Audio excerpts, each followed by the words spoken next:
Hello everyone. Welcome to the Quiver Podcast.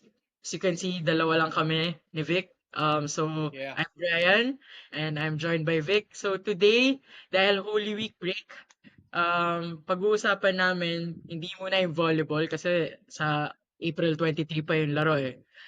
But unfortunately for us, even if nakapahinga yung UAP, well actually hindi siya unfortunately. Fortunately for us because we have something to talk about. As you would know, nabalitaan nyo na Holy Tuesday, the CSB-LSGH Greenies lost the Game 3 of the NCAA Juniors Basketball Finals to the Perpetual Junior Altas. So ayan, pag-usapan natin yan in today's episode. Also, pag-usapan natin yung dalawang announcements of Alex Konov and Matthew Rubico deciding to leave DLSU to pursue other opportunities. And of course, pag-usapan din natin, speaking of the DLSU Green Archers, they're also in action in the weekend and hindi lang natin siya binanggit in our previous episode because we wanted to give a lot of time sa volleyball natin, diba? Especially with the result that happened sa volleyball. So, Vic, uh, yun, it's not a good week to face teams in maroon, except if you're Noel Campton and the Green Spikers. Sila lang ata. I mean, nanalo yung CSBLSGH nung weekend, but siyempre, talo pa rin dahil talo ng Game 3. Parang Green Archers lang. Yeah, to open some wounds. So Vic, before that, siyempre, yung St. Dominic di naman maroon, di ba? Parang red ata sila eh. Tama Oh, ba? Oo, red. kaya medyo Red. swerte yung Green Archers doon. Ayan, Vic, natungayan mo tong game na to eh. So what can you say about the Green Archers when they saw action in the Pinoy Liga Cup quarterfinals against the St. Dominic College? Yung ano pre, medyo iba yung ano natin. Iba yung makeup, iba yung makeup ng team pre noong Sabado. Kasi Daming wala, no? nung Daming familiar faces na ano hindi eh, nagpakita, pre. hindi pre, nung unang nung unang nakalaman natin sila pre, lamang tayo 20 nung nanalo tayo. Pero nung Saturday, medyo nakakadikit tong Saint Dominic primarily because we were giving them outside shots and yun yung paano ko pa sasabihin to? Pwedeng yun talaga din yung tactic nila for that game kasi medyo challenge sila sa height. We have the height advantage. So parang for them, for Coach Bong De La Cruz, I think singit natin. I think si Coach Bong ang last UST coach yata na nakatalo sa atin kung di ako nagkakamali. It's a long time for the Growling Tigers. So yun, si Coach Segundo Bong de la Cruz. Tidbit. Trivia sa mga Trivia fans. yan. Oo, trivia yan. Siya ang huling UST coach na nakatisod sa atin sa UAAP. Yun nga, nag-pay off for 3 quarters yung kanilang strategy to hit outside shots. And I think ako sa akin ang comment ko noon is that we gave them open shots as well from the outside. Parang yun na lang yung yun na lang yung gagawin ni Saint Dominic and we are still giving those looks to them. Kaya nakakadikit din sila until no fourth quarter na we step we step onto the gas pedal and tuloy-tuloy tayo until eventually we got that win. Pero kasi kung ano titignan mo, madaming wala din nung game na yun nung last weekend, di ba? Parang wala si Mason, wala din yata si Boris. Well, Matt wala, pero yun pala meron siyang i-announce na he's leaving the team. I think yun yung mga normally na nilalaro sa panto rotation natin na absent no Saturday. Kaya kung titignan natin, medyo mababaw din talaga yung panto rotation natin no Saturday. Bright got minutes and I should say babad siya dahil pag ilalabas siya, pagod siya talaga. So sulit yung kanyang playing time nung Saturday wherein Bright bagged the POG award. I think ano siya double-double, parang 14 points, 12 rebounds yata siya if I'm not mistaken. So uh, good nangyari din pala sa atin was I think third quarter yun, we started throwing attempts from deep rather than ituloy-tuloy lang natin na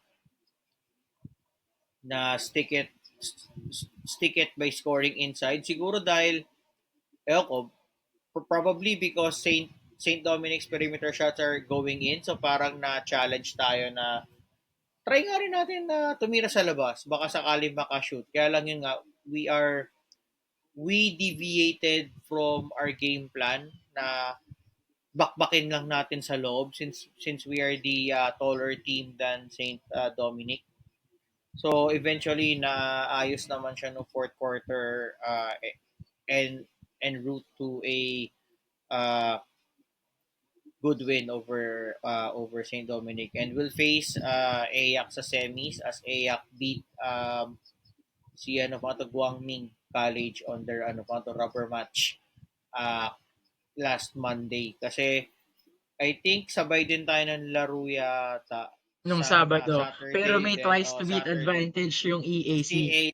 Yes, meron silang twice to beat. That's why even if Guangming beat AYAC last Saturday, nagkaroon sila ng rubber match last Monday wherein AYAC finally prevailed to set up that semis match against us.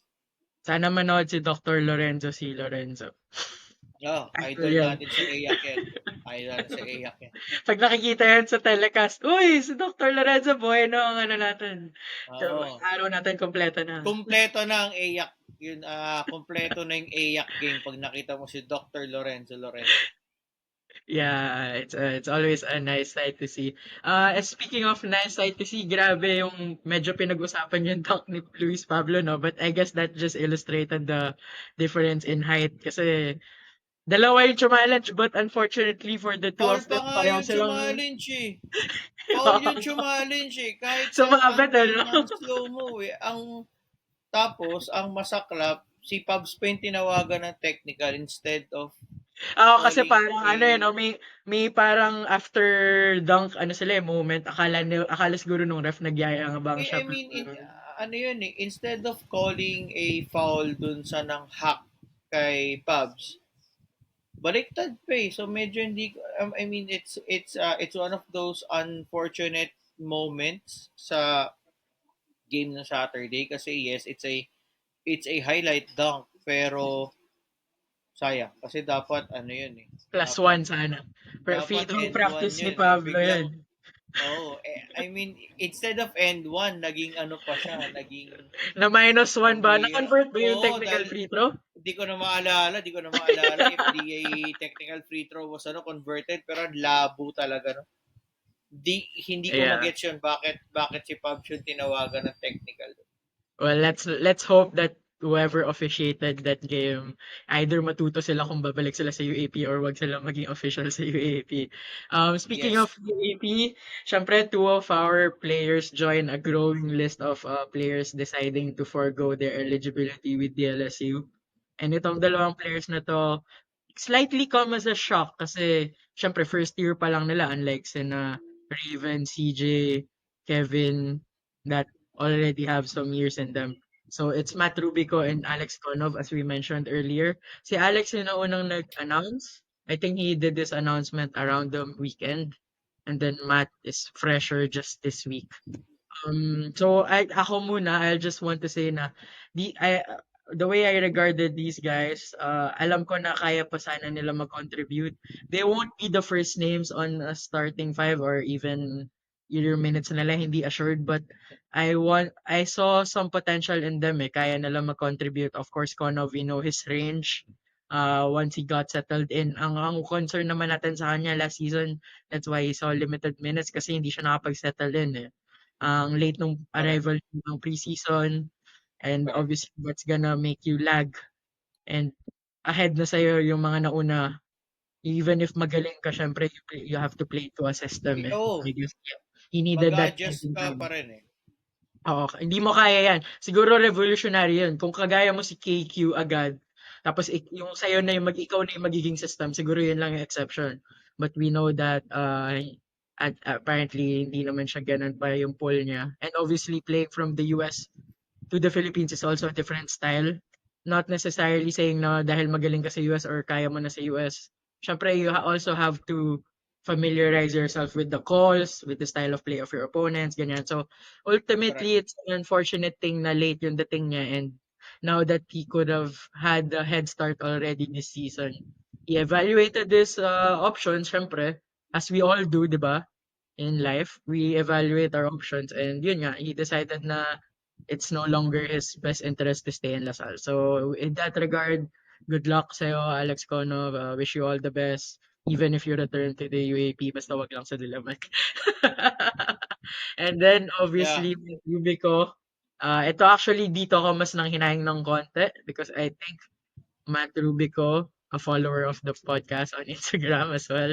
Ano siya eh, he showed moments of reliability in some of our big games against UP last season and he could have built on that pa. He was also getting increased minutes sa preseason as you've noticed, Vic, 'di ba?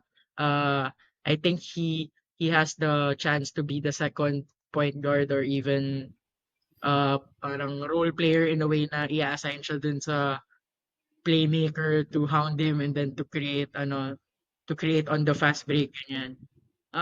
But of course, we respect Matt Rubico's decision. Like Konov, he evaluated his options and it's not a case, maybe it's not just a case of him not being unhappy as a second stringer if that's what he was going to be anyway. Baka may spot in a program na kaya iwalak sa kanya agad yung starting position and he thought that it's too good to refuse, diba? So even with the residency in mind. So we will see eventually where he will pursue his next step. Ikaw, Vic, ano masasabi mo sa dalawang players and sa manner of their departures? First, yan ako si Alex. Yun nga, same thing. Medyo challenging kasi. If medyo mahirap kumuha talaga ng playing time kung hindi mo pagama yung sistema ng team mo. And if we're not mistaken, hindi naman kumbaga saktong August lang yata din dumating si Alex. So he really Nung didn't Davao have ba that siya time debut? yata. Davao siya nag-debut, di ba? Yeah. So parang alam mo yun, parang you really need time to adjust, especially coming from overseas, 'di ba? Pagdating mo sa Pilipinas, you really have to acclimatize yourself kung anong style ng laro dito eh na medyo physical talaga siya compared dun sa ano paano makakasanayan mo sa mga park sa US eh. So mag-adjust ka talaga sa ganun ano. So I'm not sure if he was able to do so kasi parang yung the way he moves then parang alangan pa rin siya gumalaw eh. So but then I think kung bigs at bigs lang yung pag-uusapan, I think we have more than enough naman to cover to replace what Alex will bring to the table. So ayos lang naman, wala naman sa akin ano doon. I think si Matt yung mas nakakalungkot for me kasi may playing time na siya pa unti-unti, di ba? So alam mo yun, yung gained na yung trust ng coaches, kung ano yung pwedeng gawin sa kanya, kung ano yung magiging role niya. So right now, Matt will be going back to zero. But tingin ko, depende kung saan man siya mapupunta, kung they will make or ano pa to design those uh, yung mga yung mga ibang duties ba ipapaano kay Matt, 'di ba? So yun lang, sayang lang din talaga kasi andun na eh. Kaya lang if Matt really sees na may dun sa pupuntahan niyang team na sunod kung feeling niya sa kanya nakasentro lahat nung he will have that lead ball handler role. We still wish him well, and yun nga, thank you for all your contributions to the team, kay both kay Alex and kay Matt, and sana wala na sumunod from from our current From the current roster. crop. From the current crop, sana ano pa to, wala nang umalis. Kasi mahirap din mag-prepare for a campaign na alam mo yun, wala ka pang fixed roster that you can work on, may umaalis, mayroong dumadating. Medyo ano rin siya, medyo mahirap din siya. So, yun lang, that's how I see those departures. So yun, to sum it up, mas nakakahinayang kay Matt compared kay Alex, because hindi natin siguro mararamdaman kasi nandyan pa si Mason for 2 years. So, ayun. Um, so this month, singit ko lang personally, mapapadalas ako sa airport kasi sinusundo ko yung girlfriend ko na going back and forth sa Manila and Cebu. Kaya ako to sinasabi kasi nabanggit ni Vic yung departures. And sa kada departure na airport, may arrival. So, so going to my topic now, syempre, LSGH and Perpetual just played the quite anticlimactic finish sa series nila. But I would say the first two games were proper blockbuster games sa series. Unfortunately for Lasal Greeners brothers, talo ng masakit 67-101. Masakit especially for Willie. Hindi umabot ng 69. May last play yun eh. Sana pinascore na lang ng Perpetual yung Greeners eh. 67-101 ginawa, in-intercept yung pasa. Pero parang nakita ko may reluctance din eh. Parang ayaw nila i-intercept. Kaso wala eh. Pag hindi kinuha yun ng Perpetual, sasabihin, niririg pa yung ano. Parang pinagbigyan Benta pa. ka, benta ka. Oo. So, kinuha na lang nila kasi wala na. Tapos, dinribble out na lang nila. So, sorry, Willie, on behalf of Perpetual. Ano tawag dito? Di nila pinagbigyan yung wish mo. But to be more serious, syempre, ito, mga ganitong games, UAP, NCAA schools are obviously having eyes on players featuring this game. And syempre, coming into this game, ang pinag-uusapan talaga, very talented player of the Perpetual Junior Altas, LeBron James, dahil pangalan pa lang eh. I mean, alam ko hindi ka best LeBron fan, Vic, pero syempre, it shows the sign of the times na pinangalan kay LeBron si LeBron James Dahep. He's highly coveted. We know that. Alam naman natin na maraming nag-aabang where he will take his talents. Kung sa South ba o sa beach? Let's find out kung sa Southgate ba o sa beach. Joke lang. Abangan natin yung decision ni Dap. Pero feeling ko naman di niya i-TV show yan ala LeBron. But yeah, Vic, having seen the finals, the three games, unfortunately GH lost to the Epps team. But seeing the stat sheet from today's game, kasi hindi ko napanood yung game, unfortunately, it was more than LeBron James Dap. And Vic, would you sum this up for our viewers as well? I think yung nangyari kanina for Perpetual, and that's the same thing that I mentioned sa ano natin, no, GC natin, na yun nga, it's really noticeable na more off ball movement si Daep kanina, no, parang hindi niya kailangan kunin yung bola, mag-dribble siya, mag-create ng shots for him. 'Di ba? Kasi if you will recall, game 2, si Daep is just 4 out of 15. Kasi nga, ang dami niyang pagka-catch niya, he wants to dribble, wants to do other things with the basketball. In the end, na aagawan siya ng bola, di ba? Or turnover. So, it was a good adjustment today, una, for Coach Joff and sa Perps, no? Na hindi naging focal point of offense si Daep. Daep is going through the motions, kung ano yung movements na ginagawa ng Perps on offense. But more importantly, naging mindset ni Daep is to crush the boards, get those offensive rebounds, putbacks. Medyo high percentage shots talaga yung mga tinake ni Daep kanina. Kumbaga, he followed within the system kung ano yung naging game plan nila. I wonder kung gaano kahirap din yun for a young player na sasabihan ka ng coach mo na, oh, yung strategy natin, wala sa iyo yung bola.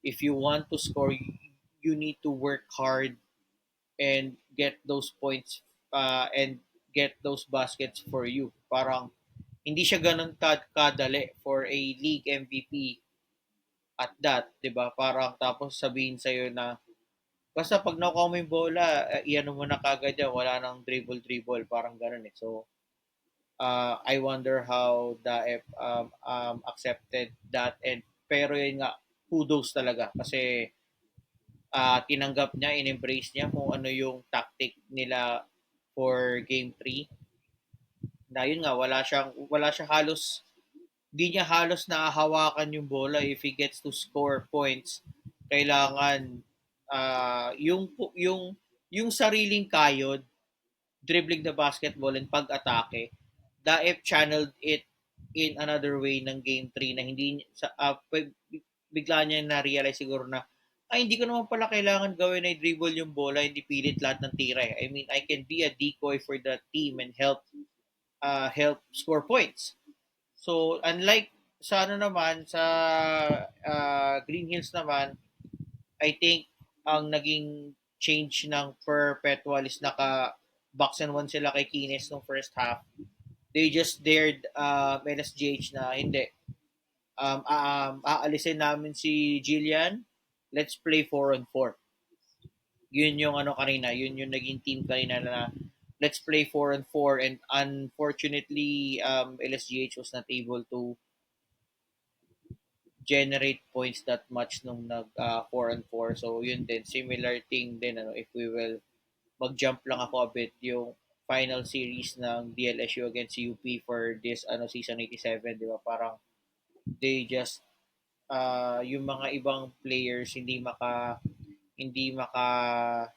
diskarte, hindi maka atake. So yun din yung so basically yun din yung nangyari kanina sa game na the other players of LSGH wala hindi talaga maka manufacture ng points habang naka cover yung ano pati defender ng Perpetual kay Jillian just to not to get the ball kumbaga inaano talaga dinedeny talaga siya to get the ball and create and if ever man merong sitwasyon na makuha ni Jillian yung bola there's always a wall from Perpetual wherein in games 1 and 2 sinubukan lang nila i-double team si Jillian ngayon parang naka-wall talaga sila na yung craftiness ni they try to take away yung craftiness ni Jillian kasi dati games 1 and 2 na parang uh, para siyang ahas eh alam mo yun pagka Slithering. di ba pagka naka-atake siya kahit dalawa yung bantay nakakagawa siya ng paraan to make those baskets. So ngayon, parang naging ano ng Perpetual, naging solusyon nila, ay hindi ka na pwede. We will just put up a wall there para pagpasok mo sa paint, it will really, really be difficult for you to take those shots. Kung meron mang ball screen, it's not just blitz, pero may third guy pa na naka-help. So parang the show of respect ni Coach Joff and the Junior Altas, yung respeto nila kay Jillian talaga sobrang pinakita kanina. Andun siya talaga. So, Coach Ren and the Greenies were really left scrambling, playing one-on-one for most of the time. So, it's either mag-isolation or mag-ball screen pag walang natatakbong mga play. So, it was a painful sight to see na on a game 3 tsaka pa to nangyari no it's tough but wala ka magagawa yan yung that's how the game goes eh. Talagang ganun I mean hindi ka maka-adjust your team also couldn't score and it will really show so yun naman yung nangyari talaga kanina and Perpetual paid their dues ano din yung kwento din niyang Perps really, um, they work hard and persevered to reach whatever accolades that they get at this time. So kumbaga yung team na yan dumaan din sa sakit yan na palaging talo until they finally won the NCAA juniors title kanina lang. Yeah, so we hope that the Green Hills team will obviously move on from this wherever they decide kasi syempre diba may mga players dyan na aalis na may mga players na magstay pa Yep, kasi hindi pa sila graduating. yep, So those who are staying, hopefully they take the lessons and yun, they can learn from Perpetual na team na nag-fall short as soon as last year, diba? If I remember correctly. So they can take their experiences kasi last year beat the Final Four tong Green Hills team. So for them to yep. win three win three out of the four do or die games this season shows a lot. This team is really built tough. And siguro tatanungin ko lang, Vic, ah, tingin mo sa mga naglaro in this series, ito na yung Blue Fire Diretsuan hot take natin. Ilan ang pupunta sa Taft to play for the Green Archers? Sa tingin mo Pwedeng lang, dalawa. without naming names, Pwedeng, without pwedeng naming dalawa. names, Pwedeng dalawa. dalawa. Sabi nga, Lebron na lang not one, not two, Lahat not three. Di ba sabi niya sa Miami? Not one, si not Lebron two. din talaga nagsabi. Oh, di ba? Si Lebron nagsabi yan Press ko niya sa Miami. Oh, Sinabi niya yun sa Southgate, oo. ay South Beach Sa pala, South Southgate. Beach. Sa Southgate niya sinabi. Southgate. So, Garrett. Kay Garrett. Yeah, but to put a more serious touch on that, sa Green Hills at least, we talk about the Green Hills players first. Una, nabanggit na natin extensively si Jillian Quines. I think he would be the standout player. Yeah. He took LSGH as far as went. Pero aside from him, who do you think also raised his stock para sa college? Who caught your eye in this Green Hills team? Uh, Gomez, syempre. Gian Gomez. What lacked in height really siya kung ano yung wala yung kung ano yung kakulangan niya sa height really yung heart niya yun yung pinakita niya tsaka yung scoring capabilities niya against a tall team like Perpetual very pa to commendable siya actually dun pa lang sa literal na Final Four series medyo ano na rin yun it's also commendable na rin in a way kasi challenges sa height and he's fighting against all these tall big men sa high school pa to division no and yun he stood out so yun isang name si Gian Gomez sino pa ba si Arlie Panto Podador is also another one to watch out for. Si Ram Sharma, I'm not sure if he's graduating, so wala rin ako, I'm not too sure. Pero if Ram still has years to play tawag ito, high school, pwede pa rin niya yan, maximize din yan. So sayang din yan, added learnings pa rin yan kahit pa paano sa Fortunately, baseball. sa high school level, di ka pwede umalis before ka gumraduate. Sa college kasi pwede malay for ko yan. Correct, So, unless correct, ayaw na correct, na correct, mag-high school, di correct, ba? We will expect players to stay as long as they correct, have correct, correct. years. As long as hindi pa sila gumraduate. Yung iba Yeah, nga, playing years for as nag-overstay long pa as eh. they're playing Di years. ba? Yung iba nga, Oo. Oh, nag-overstay pa na. pinaparipit. Uso 'yan dati.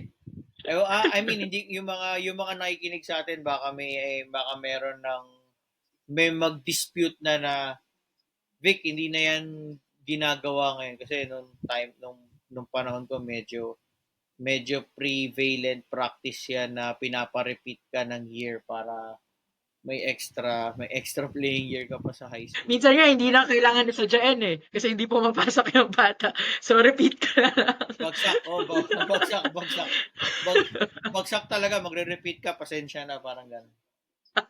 Ayan, so we will look forward to wherever the graduating players of those teams, Perpetual and GH. Actually, hindi lang naman sila. The NCAA showcase sa high school is also showed us a lot of promising talent. Ewan ko kung si Daniel Padilla graduating na ba, pero baka hahanapin din siya ng lahat eh. Sasabihin na sa'yo na lahat. Oo. Pero hindi ko alam kung graduating na siya kasi parang siya yung Oo nga. Eh. Kabatch niya ba pinakabata si ano? when Kabatch niya ba si Andy? Di ko rin maalala eh kung kabatch niya hindi si ko Hampton maalala City. pero kasi when yung sobrang lakas ng Letran. Letran two seasons ago yata to parang rookie pa lang din yata ng si Daniel. So I'm not too sure if he's coming back or baka mamaya wala na rin siya talagang eligibility pero ano yan, medyo malaking bagay din yung player na yun for ano. Ito. Or Letran. Yes, and alam natin yan kasi nakaharap natin sila through GH Nung, sa nung Final semis. Four. Yeah. Yes. So, ayan, a lot of basketball happened in just a week there. Pero hindi matatapos dyan yung basketball kasi Vic, ano pa bang meron this month na dapat abangan ng mga UAP basketball fans, especially LaSalle basketball fans? Ano nga ba? Ano pa ba? Hindi, Yung ano ano, na, sa 3x3. I think meron tayong 3x3 no for ano bang the UAAP where tawag dito podium finishers tayo last season. I think the men's are the paano bang the defending champion sa 3x3 Back-to-back and defending yeah, champions. and the ano pa the women's team finished third Mhm. last season 86. So we are looking to have those podium finishes to have a repeat to help our ano ba the general championship cause. Kasi yun naman talagang important. Sayang yung ambag if we are going to do another podium finish for both teams it will definitely help us sa ating tawag to GC points no. And I think ano pa ba Asia Basket I'm Yeah, not sure Asia kailan Basket, sila yes. babalik And and obvious and Pinoy Liga Cup. Yan, semis aabang yan natin yan yun ng mga yung fans. semis ng ano Pinoy Liga kalaban EAC and ang Phil Oil ba I think they have already teasers Oo, sa alam naman natin na pag sapit na ng May, it's a matter of time when the games start happening. So, a sa lot Trend of accounts basketball ni in Phil store Oil din nandun ba talaga. Fill oil yan. So, malapit na rin ulit mag-September. Actually, kung tutusin, pag nag-May na, konti na lang yan, June, yeah July, correct tas August yung Woobs. And you then after will that, you will yun na, you will September na ulit. you will ano na you will never know season na talaga ulit. Mm. Pero syempre, apart from that, we have the volleyball season. Nakita nyo na yung alternative standings namin. It's our take. It's our view. Yan yung lens namin. Yung UP farm team, medyo kawawa sila this season. But galingan pa nila konti. Baka mag-iba sila ng college. Baka sakaling mahatak pa sila last minute, di ba? Malay mo, di ba? Kasi Ayan, but uutos lang naman sa yan. Malamang iuutos lang naman sa yan eh. Oh, transfer totoo. ka dun ha. Uh, Oh, Ayan, so before we end our show, we would like to thank our sponsors. First of all, Blue Fire LPG for all your yeah. cafeteria business, catering, LPG needs. Syempre, this is a brand, your favorite and trusted brands trust. So, kung sila pa lang pinagkakatiwalaan na tong Blue Fire, dapat kayo rin. So, Blue Fire for us, it's the only blue we trust. Diba? Wala nang iba. Yes. Wala. Yan lang. And also Sabi Skin, like what Yan. Gio Kailangan said yan. in his Sabi previous skin. episode. Lalo na ngayon, ang dami nagbabakasyon because Holy Week, di ba? Walang Yun. pasok. Pero yan, kakagraduate ng Protect mga the skin. bata. Oo, protect the Protect the skin. Kasi pag skin with magbisita Sabi. iglesia kayo, ano ba to, Yan. magbisita iglesia or Sa beach, or Webes. kung Oh, saan mang sa bakasyon. Webes. Sa Oo. Webes. Yan, Yeah. so make sure you're protected and rehydrated kasi na pag nag-dry yung Yun. skin natin, magaspang ano Kawawa yan, yan. siyempre Kawawa. nakaka-ano yan ng aging din, ganyan. So, sabi skin, use it. And reminder lang na yung raffle ng Ibarra is really coming soon. Siguro pag nilayan muna natin just to finish Lent. Once Easter comes, ayan, i-ready nyo ng spectacle. Ini-screen pa kasi namin sa Google Forms eh. Oo. Ini-screen pa namin yung At mga saka ano, entries yun nga, gumagawa kami ng ng rulebook para pag kami mechanics, clear yung rules. oo. Walang magpoprotesta, walang Wala. Oo, mag-TRO. wala. Baka magsabi, uy, bawal Malinaw sa yung manalo. Biblia. Malinaw yung Biblia. So, inaayos pa po namin yung rule book para walang Ayan. maghahabol. But rest assured, and we appreciate you subscribing to our YouTube channel and listening on Spotify as well. So, yan, basketball muna pinag-usapan namin today. Not because natalo sa UP, we're okay with that. Sa volleyball, we take it Wala as naman na a tayong result ano dyan eh. loss. Hindi, pati ano Bray, actually wala ka naman ng there's no use to really to sulk on it eh. Wala kang choice. You just have to win whatever yung mga paano. Alam naman ng team kung ano na yung implications nung talo na yan nung weekend. So, it's up to them to adjust and recover from it. And yun nga, definitely, I mean, I think na nabanggit nyo naman na yung implications niyan, eh, di ba? It's either if we lahat magtuloy-tuloy, so possible virtual best of three with UST, or worst case parang playoff do or die for number 4, no Bray? Yan ang Tama mga di ba? ano. Oo. Parang ganun yung Mhm. alam naman na yan ng team. So Yeah. they just have to work hard for it, na sana yung best case scenario, which is yung ano ba, the virtual best of three. But we'll see. Malay mo, baka may makapuwing ulit Yeah, actually. sa And we will mga discuss this susunod na on laro. on the Easter Monday episode. Alam ko Easter Sunday yun, pero syempre we will release that on a Monday.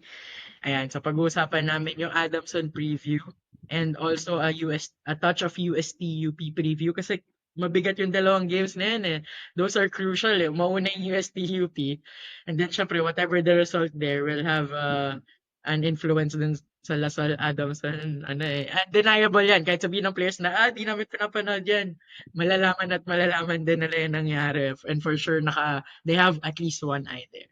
So that's Yep. it for us today. It's a really basketball centric episode for a change during a volleyball season. Pero ganun talaga, hindi naman natin din pwede i-echopera yung basketball lalo na may nangyari mga changes and also Green Hills Di pati almost taking ano it Bray, to the yeah, ano din nagkataon din na this week really madami nangyari. Actually starting last weekend pa eh. I mean last uh, weekend we had the Asia Basket, we had mm, ano pa ito, Pinoy Liga na Saturday, Sunday, di ba? mm, A lot is yeah. going on So also on basketball na hindi naman natin pwedeng yeah. i-ignore din Yeah, entirely. and we took this chance now kasi wala na namang volleyball. But Yes, of yep. course, you can see the Naka priority for us now na naka-break. UAAP na ng bread and butter. But yeah, basketball, we will always have a soft spot for it.